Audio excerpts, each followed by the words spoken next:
저는요, 근래에 가슴이 너무 아프고 힘들어서 솔직히 실제로 가슴이 아픈 건지 아니면 기분 탓으로 이렇게 멍든 듯 나려오는지 잘 모르겠어요. 이런 상태는 사실 수년이 되었고요. 근래 와서 더 심해진 것 같아 가끔 자다가도 끙끙합니다. 심장 쪽에 이상이 있는 것 같기도 하고 정서적으로 너무 힘들어서 이런 것 같기도 합니다. 이런 상황에 속하게 된 것은 어찌 보면 얼마 안 된 것 같은데 벌써 몇 년이 지났더군요. 저에게는 남들에게 쉽게 말하기 어려운 어떤 사정이 있어요. 한동안 그 누구에게도 말하고 싶지 않았고 말하는 내내 가슴이 너무 쓰리고 쿵쿵 뛰는 바람에 그냥 묵혀두었던 일이에요. 하지만 최근 상담을 해보니 어디건 조금이라도 털어놓는 게 좋을 것 같아서 겨우 얘기를 꺼내보게 되었습니다. 저는 어릴 적 삼남매 중 막내딸로 태어났는데 부모님께서 오빠들 둘만 무척 예뻐하시고 저에 대해선 크게 관심이 없으셨죠. 이후 한참 자라 성인이 되었고 회사에서 만난 남직원과 교제를 하게 되었어요. 저보다 나이가 8살 많은 사람이었는데 당시에는 나름 홍기가 찼다고 생각되었는지 프로포즈를 하더라고요. 결혼식도 소박하게 치렀고 저는 인생에 대해 참 여러모로 큰 기대도 없이 그냥 바람에 쓸려다니듯 살았던 것 같아요. 남편은 자상한 사람이었지만 우리가 결혼한 지 얼마 안 돼 그 집에 시누이가 들어오게 되었어요. 결혼을 안 한 사람이었는데 서울에 아는 사람이 남동생 하나뿐이라며 그렇게 딱 들어와 버린 게 아니겠어요. 저와 무려 12살 차이가 났던 시누이는 어쩜 그리 밉상이던지 임신한 올케에게 이것저것 많은 일들을 시켜댔죠. 그래도 저는 이 시기를 겨우 버티고 드디어 아들을 낳게 되었답니다. 남편은 정말 꿈만 같다며 좋아했고 저도 생명을 낳고 보니 기분이 참 묘하고 이상했어요. 이 아이는 꼭 잘 키워버리라. 새로운 인생 열렸으니 열심히 살아버리라 다짐하게 되었고요. 하지만 시간이 지나고 갈수록 자기 누나와 부인이 분쟁하는 모습을 보더니 남편이 이상해지더군요. 당당하게 앞에서 저에게 삿대질을 하고 자기 누나한테 그렇게 대할 거면 당장 나가라고 소리 지르는 게 아니겠어요. 그때는 무척 추운 겨울이었고 저는 산후풍이 심해서 제대로 몸도 못 가누고 있을 때였어요. 당시 애가 깨서 울고 엄마를 찾으니 또 신우가 득살같이 제 욕을 해가면서 아무 쓸모가 없다고 하니 참을 수가 없었죠. 그래서 저도 처음으로 대들게 된 것인데 남편은 그 모습에 완전히 정신이 나가버린 것 같더군요. 갑자기 저에게 손찌검을 하더니 한 번 때리기가 우스웠던 것인지 이후로는 정처 없이 손이 움직이는 대로 마구잡이로 행동했어요. 이날은 저도 너무 어이가 없어 참았는데 다음날 남편은 진지하게 저를 자리에 앉혀놓더니 당장 이 집에서 나가라는 게 아니겠어요. 자기 누나한테 이전보다 더 잘하면서 예의 지키고 정성을 다해 모시지 않는다면 당장 이 집에서 쫓아내겠다는 거예요. 그 뒤에서 어깨를 들썩거리며 웃고 있는 시누이를 보니 저는 정말 미쳐버릴 것 같았죠.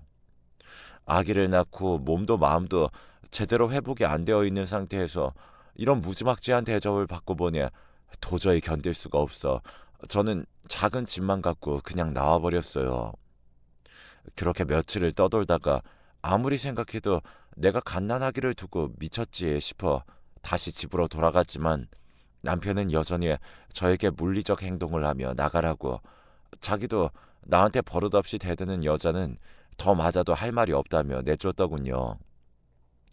결국 얼굴에 잔뜩 상처를 입고 저는 그대로 친정에 돌아가게 되었고 그렇게 가봤자 친정에서는 천덕꾸러기 취급을 받을 뿐이었습니다.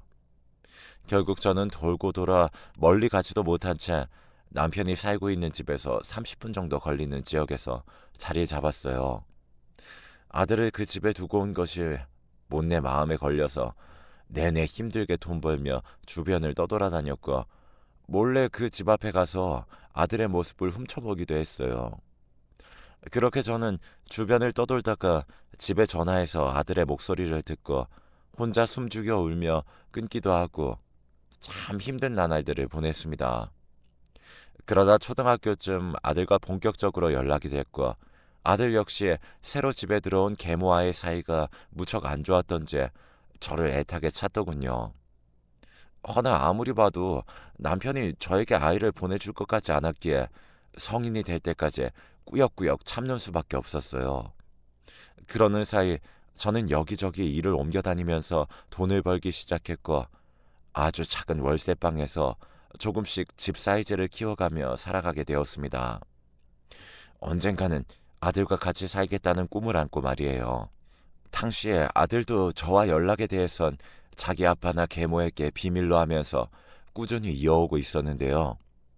그리하여 이윽고 성인이 되자 독립하겠다는 핑계하에 제 집으로 오게 되었답니다. 20년이 좀 지나서야 저는 겨우 아들과 함께 살게 되었지만 그간 그래도 조금씩 연락하고 남편 몰래 만났던 시간들이 있었기에 아주 어색하진 않았어요. 아들을 그렇게 만나 제 품에서 제가 차려준 밥을 먹이고 얼마 안 되어 군대를 보내게 되었답니다. 아들은 엄마와 같이 살아본 게 얼마 안 되는데 이렇게 또 떨어지는 게 무척 힘들다며 내내 편지를 보내왔고 저도 눈물 지으며 맨날 아들을 위한 기도만 하고 살았어요. 그렇게 길게만 느껴지던 시간이 지나 제대한 아들은 얼마 안 돼 취업을 하게 되었고 그리고 2년 정도 지나 결혼하겠다고 말해왔답니다.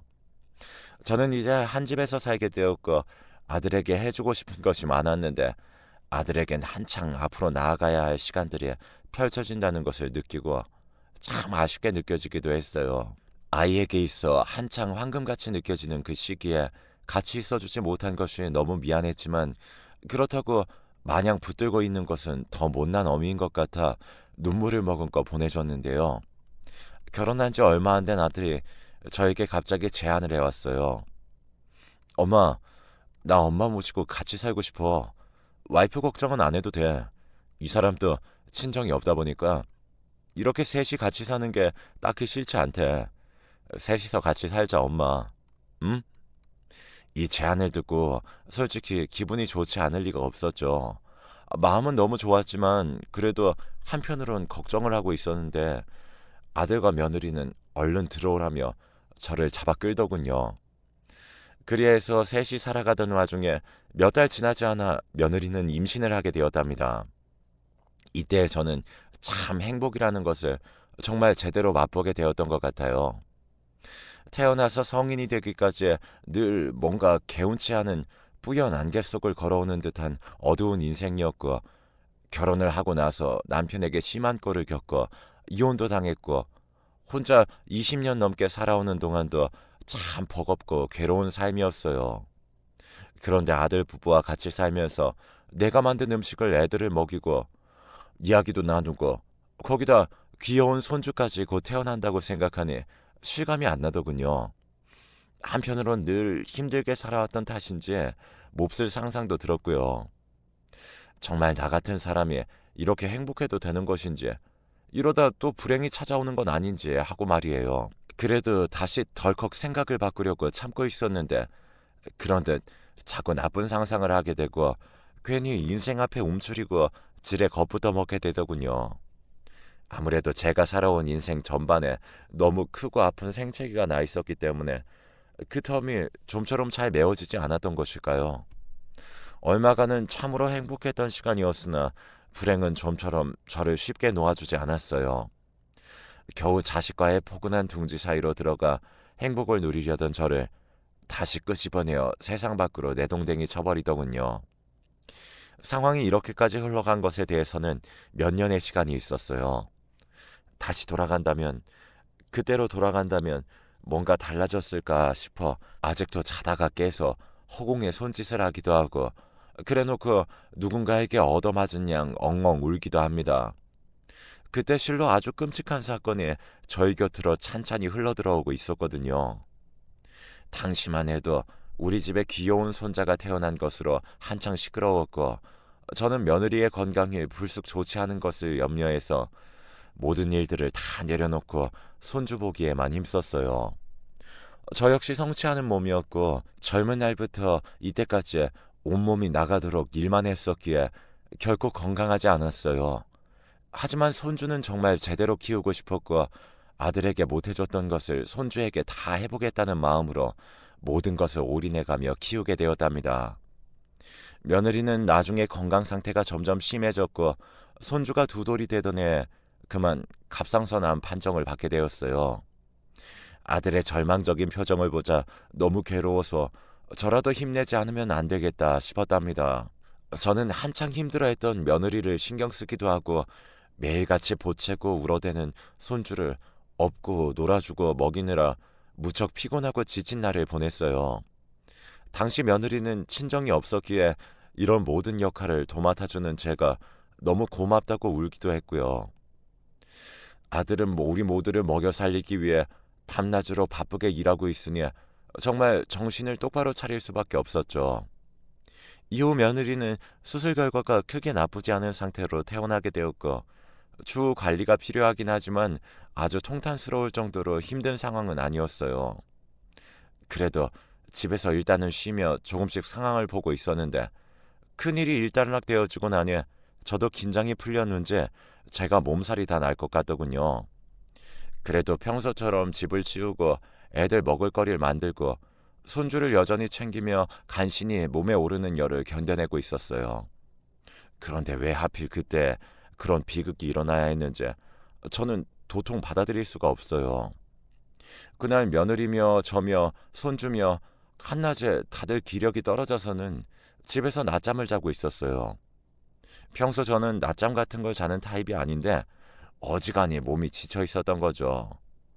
얼마 안 되어 3살배기 손주가 일어나서는 저를 흔들어 깨우며 할미 할미 하며 밖에 나가자고 울더군요. 온몸이 아주 무거운 이불에 쌓인 마냥 좀처럼 일어나기 힘들었지만 어쩔 수 없었죠. 손주가 심심하다고 그 땡볕에 밖에 나가자고 울어대니 몸이 아프고 힘든 제 엄마를 대신해서 할머니라도 나가줘야 했어요. 그렇게 저는 손주를 데리고 물 한 병과 손수건을 챙겨서 같이 밖에 나갔고 근처에 있는 시장을 힘없이 돌기 시작했어요. 여전히 머리는 따끈하고 햇볕은 너무 아프게 내리쬐고 여기저기 뛰어다니며 빽빽 소리를 질러대는 손주를 보니 정신 차리기가 힘들더군요. 아무래도 안 되겠어서 잠깐 방앗간 앞에 손주를 내려놓고 저는 그 집 아주머니랑 아는 사이기에 같이 자리를 잡았답니다. 제가 너무 더워 보였는지 선풍기를 세게 해주신다는데 바람이 확 밀려와서 너무 시원했던 것까지 생각이 나요. 그래서 손주를 무릎에 앉혀 같이 땀이라도 닦으려는데 이때 뭔가 오금이 저리는 듯한 순간 아찔하고 싸늘한 느낌이 온몸에 끼치는 거예요. 저도 모르게 숨이 턱 멎어버렸고 심장이 멈춘 듯 그냥 그렇게 몇 초 머뭇거리면서 주변을 둘러봤어요. 그리고 뒤늦게 입에서 몇 마디가 터져 나왔고요. 민준아, 민준아, 민준이 어딨냐?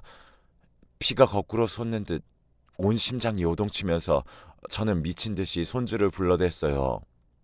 분명 손주를 업고 이 방앗간으로 들어왔고 의자를 끌어와서는 앉혀서 아주머니랑 아주 찰나의 순간으로 인사를 나눴는데 그리고 선풍기를 갖다 대주시는 그 몇 분 안 되는 사이에 제 시야에서 손주가 사라져버린 겁니다.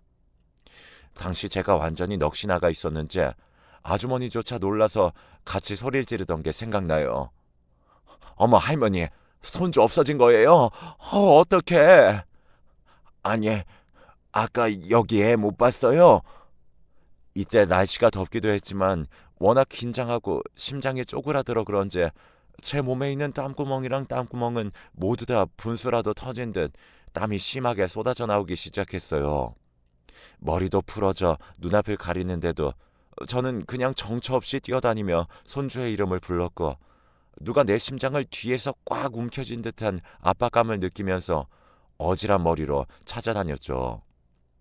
그때 속으로 계속해서 손주가 어딘가 있을 거라며 분명 저 골목을 돌거나 이 앞집 어딘가에서 보일 거라며 그 속을 헤치고 다니듯 마구잡이로 다녔고 입술을 너무 꽉 깨물어서 쓴맛이 날 정도였죠. 하지만 그렇게 넓지도 않은 시장 한 골목에서 아무리 들춰보고 뛰어다녀도 손주의 뒷공무니도 보이지 않았고 뒤늦게 눈물이 터져 나오기 시작했습니다. 그러면서 직감이 들더군요. 이제 나는 내 명대로 살 수 없겠구나.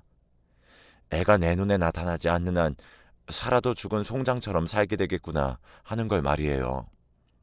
나중에 안면 있는 시장 사람들이 이를 어쩌면 좋냐며 자기들도 찾아보겠다고 연락 주겠다고 했지만 저는 그대로 집에 들어갈 수 없었어요. 안 그래도 몸이 안 좋고 위태위태하던 날이었는데 결국 그대로 정신을 잃고 쓰러져서야 저는 시장 밖으로 운반되어 나올 수 있었어요. 정신이 들어 눈을 떠보니 눈물 어린 눈으로 저를 바라보고 있는 아들과 며느리가 눈앞에 있더군요. 몸에 남아있는 모든 힘을 다 끌어내어 손주를 찾아내려고 물었어요. 그렇게 물어봤는데 아들은 제 눈을 한참 보다가 서서히 눈을 내리더니 이내 질끈 감더군요.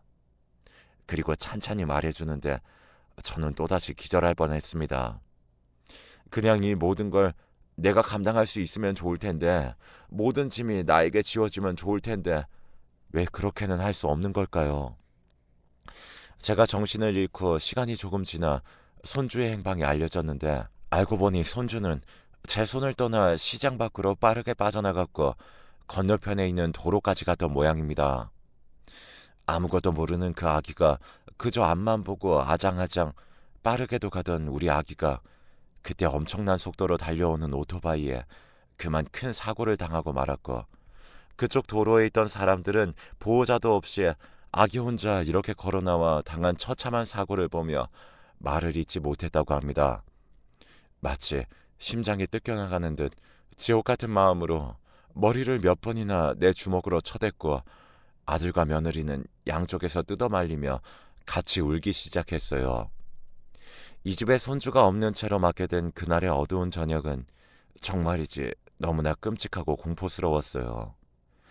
평소 신던 소리나는 찍찍이 신발이 아닌 자그만 샌들을 신겨서 보냈는데 그게 얼마나 후회가 되던지요.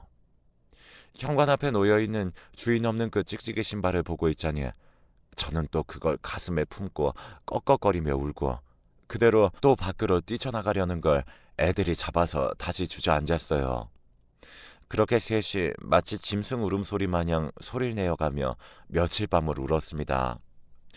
이 동네 사람들에게도 이 소문이 퍼졌는지 그렇게 예민하게 굴고 날뛰는 소리만 나도 쫓아와서는 난리 쳤죠. 옆집 사람들은 우리 셋이 몇 날 며칠을 그렇게 울고 고함을 질러대는데도 아무도 찾아오지 않았어요. 도리어 마주칠 때마다 차마 사정을 묻지도 못하고 같이 눈물을 짓더군요. 이런 반응들도 반응들이지만 저는 매일같이 조여오는 죄책감과 손주를 향한 그리움을 견딜 수 없어 매일매일 미쳐가는 나날들의 연속이었습니다. 아들도 넋이 나가 회사를 쉬고 멍하니 앉아있는 모습을 보니 가뜩이나 건강상태 나쁜 며느리가 매일 밤 숨죽여 베개를 얼굴에 파묻고는 우는 모습을 보고 있으니 이 집에 내가 이렇게 숨쉬고 있는 자체가 정말 큰 죄 같더군요. 우리 아들은 어쩜 이렇게 복이 없을까? 자랄 때도 애미 사랑받지 못하고 평생 힘들게 컸는데 겨우 그 엄마 만나서 잘 살아보려고 했더니 엄마가 자기 생때 같은 자식을 잃어버렸다니 저는 아들 앞에 죽어서 사죄를 해도 모자란 죄인이었어요. 그렇게 눈만 마주치면 울어대는 일상을 더 이상 이어갈 수 없었고 아들과 며느리 보기가 너무 죄스러워 저는 밤에 도망치듯이 집을 나오게 되었답니다. 며칠 정도 버틸 수 있을 만한 돈만 지갑에 우겨놓고 짐도 얼마 없는 상태로 나오면서 버스 안에서 가슴을 찢어가며 울었어요. 왜 인생은 반복되는 것인가? 수십 년 전 남편과 살던 집에서 쫓겨났던 날이 차라리 나았을까? 손주를 이 세상 어딘가에서 놓쳐버린 할머니의 모습으로 이렇게 밤에 도망쳐 나오는 내 모습이라니 하며 그렇게 그냥 죽고 싶을 뿐이었습니다. 그렇게 쓸모없는 이런 목숨도 그래도 생명이라고 시간이 지나 굶고 기력이 없으니 육체적인 것으로 괴로워져서 또 살아야겠다는 생각이 드는 걸 보니 인생이란 게 참으로 잔인하다는 생각이 들더군요. 그냥 그렇게 계속 떠돌이 생활을 하고 아무 말도 안 하고 어느 식당에 들어가서 일을 하고 며칠 머물다 나오고 점점 지방으로 내려가게 되면서 간신히 입에 거미줄만 치지 않을 환경으로 여기저기 밭일해주며 살아왔어요. 그렇게 시간이 한참을 지나고 또 지나 어느덧 4, 5년 정도의 시간이 흘러가게 되었어요. 이쯤 되니 저는 억지로라도 아주 조금이라도 제 머릿속에서 손주나 아들, 며느리에 대한 생각을 떠올리지 않도록 노력하게 되더군요. 그들을 생각하는 순간 저는 머리끝부터 발끝까지 번개라도 얻어맞은 듯 아무것도 제대로 할 수가 없었어요. 목이 메어오면서 눈가가 뭐에 찔린 듯 아파오면서 눈물이 쏟아져 나오고 원래대로 다시 마음을 잡는 데까지 수십 분의 시간이 걸렸습니다. 그냥 숨이 붙어 있어서 사는 주제에 그들을 떠올릴 때마다 심장이 뭐가 뚫린 듯 견딜 수 없는 아픔이 저를 괴롭히다 보니 내 주제에 또 살겠다고 그 통증을 피하고 싶었던 모양이에요. 저도 참 비겁하고 졸렬한 인생인 것 같네요. 이런 저를 욕하셔도 할 말이 없습니다. 저 또한 그렇게 생각하고 있으니까요. 이렇게 살아오던 중 얼마 전에 한 재래시장에서 믿을 수 없는 경험을 하게 되었어요. 그쪽에는 자그마한 분식집이 있고 거기에 할머니가 내 또래라서 가끔 일을 도와주며 저도 푼돈을 받아가며 뒤편에 있는 작은 공간에서 살고 있었는데요. 그날도 여지없이 도와주러 나갔는데 웬 아이 엄마가 유모차를 끌고 온 거예요. 사실 아기를 보는 것조차도 괴로워서 잘 안 보려고 했는데 이날따라 아이 엄마가 저에게 말을 활발하게 거는 것이 어쩔 수 없이 아이 쪽으로 시선이 가더라고요. 별뜻 없이 유모차 안을 들여다본 순간 앞쪽으로 삐쭉 나와 있던 발부터 왠지 모르게 저는 눈을 뗄 수 없었어요. 갈색의 자그만 샌들, 마치 우리 손주가 신었던 것과 무척 비슷한 것을 신고 있는 발이 보이더군요. 그걸 보고 있으니 다시 쓰라림이 엄청나게 일어나면서 눈을 질끈 감았는데 겨우 마음을 가다듬고 다시 눈을 뜬 순간 정말 기절할 듯 저는 놀라 굳어버리게 되었어요. 아이가 떨 것 같다며 이제 막 낮잠 자고 깼다면서 아이 엄마가 유모차 덮개를 채웠는데 그 안에 누워있던 아이와 제 눈이 마주쳤기 때문이에요. 보아하니 2~3살 정도는 되어 보였는데 얼굴에 김이 열 정도로 제 눈에 낯이 익었어요. 눈꺼풀이 통통한 데다가 살짝 중간에 꺾인 갈매기 눈썹에 눈 밑으로 희미한 다크서클까지 우리 손주의 얼굴 언저리가 조금 느껴지는 얼굴이었어요. 너무 당황스러워서 한참을 시선 고정한 채 저는 계속 보고 있었고 아이 엄마는 떡볶이 얼른 좀 싸달라고 하더라고요. 하지만 그런 말이 귀에 제대로 박혀 들어오겠어요? 아이는 저를 움직이게 할 수 없었고 계속 넋을 놓고 아이 얼굴만 쳐다보게 되었어요. 아이도 제가 계속 쳐다보니 저를 마주보게 되었고 자기 엄마와 저를 왔다 갔다 보더라고요. 이때부터 머릿속이 뿌얘지면서 저는 겨우 아이를 불러보게 되었어요. 수년간 감히 입에 담지 못했던 소리를 가까스로 뿜어내면서 말이에요. 민준아, 민준아, 민준아. 아이는 점점 눈이 커지더니 뭔가 재밌다는 표정을 지었으나 반복해서 부르며 팔을 세게 잡는 제 모습에 놀랐는지 이내 얼굴을 찡그리더군요. 그러다 울음이 터져 몸을 막 움직이는데도 저는 끝내 놔줄 수가 없어 계속 이름을 불렀고 아이 엄마는 제 등이며 팔을 때려가며 뭐 하는 거냐며 소리를 마구 질러대기 시작했어요. 결국 지나가는 사람이 이 소동을 보고 경찰에 신고를 했고 끝내 마음을 다잡지 못하고 계속 흐리멍텅한 상태로 경찰서에 가게 되었습니다. 아이 엄마는 흥분해서 고래고래 소리를 질러댔고 그 집 아빠도 와서 할머니 미쳤냐며 온갖 욕을 해대더군요. 나중에 설명을 해주시는데 그 아이는 그냥 어디까지나 그 집 아이일 뿐이었고 제 손주랑은 그저 아주 조금 비슷한 구석이 있었던 것 같아요. 온갖 폭언과 욕을 듣고 경찰이 말리고 있는 사이에 저도 좀 정신이 들고 그제서야 선명하게 상황 파악이 되더군요.